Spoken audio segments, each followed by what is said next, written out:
reporter Martin Amer speaks to the crew. The crew of Discovery 1 consists of 5 men and one of the latest generation of the HAL 9000 computers. 3 of the 5 men were put aboard asleep, or to be more precise, in a state of hibernation. They were Dr. Charles Hunter, Dr. Jack Kimball, and Dr. Victor Kaminsky. 3 degrees centigrade.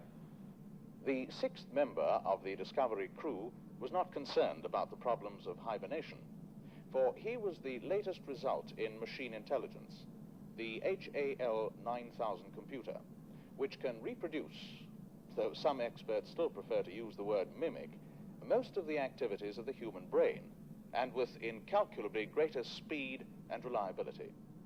We next spoke with the HAL 9000 computer, whom we learned one addresses as HAL. Good afternoon, HAL. How's everything going? Good afternoon, Mr. Amer. Everything is going extremely well. HAL, you have an enormous responsibility on this mission. In many ways, perhaps the greatest responsibility of any single mission element. You're the brain and central nervous system of the ship, and your responsibilities include watching over the men in hibernation. Does this ever cause you any lack of confidence? Let me put it this way, Mr. Amer. The 9000 series is the most reliable computer ever made. No 9000 computer has ever made a mistake or distorted information. We are all, by any practical definition of the words, foolproof and incapable of error.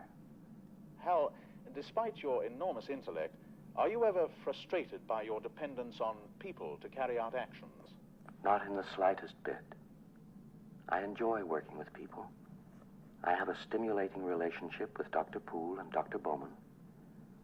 My mission responsibilities range over the entire operation of the ship, so I am constantly occupied. I am putting myself to the fullest possible use, which is all I think that any conscious entity can ever hope to do. Dr. Poole, what's it like living for the better part of a year in such close proximity with HAL?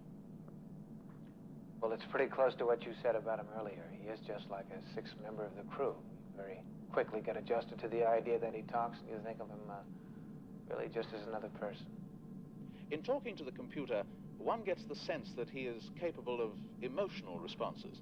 For example, when I asked him about his abilities, I sensed a certain pride in his answer about his accuracy and perfection. Do you believe that HAL has genuine emotions? Well, he acts like he has genuine emotions. Of course, he's programmed that way to make it easier for us to talk to him. But as to whether or not he has real feelings is something I don't think anyone can truthfully answer.